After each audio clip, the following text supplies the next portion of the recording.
Narito ako sa isang lugar na di ko maintindihan.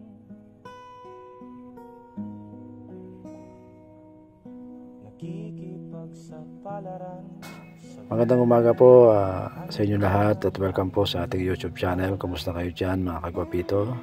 At pasensya na, medyo matagal akong hindi nakapag-upload ng mga bagong video. At ito po ay papasok po kami sa aming trabaho. Dito po ako sa Poland.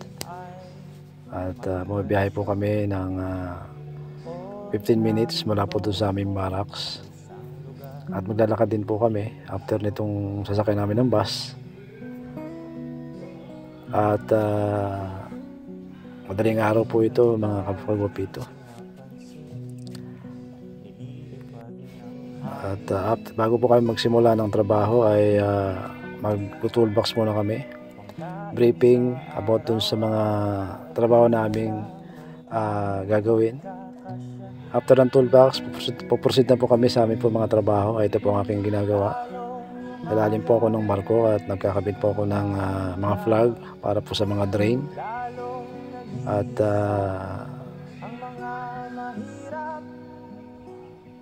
pagkatapos po niyan ay didiretso na po ako sa ilalim ng barko para po ay ihanda yung tubo na aking gagawin para po sa aming gagawing hydro. Ang trabaho dito sa ibang bansa ay simple lang, pero medyo mahirap din kasi malayo ka sa pamilya mo.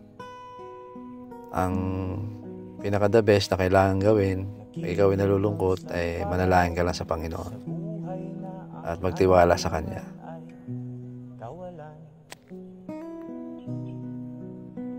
Denumero ang galaw ng tao, bawat gawin ay may presyo.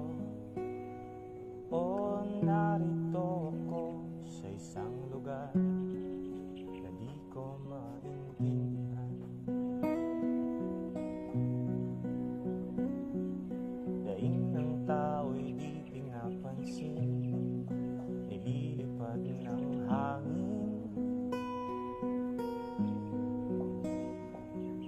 Pangkain sa araw-araw ay di malaki. Yan, alas 4 na at uwian na.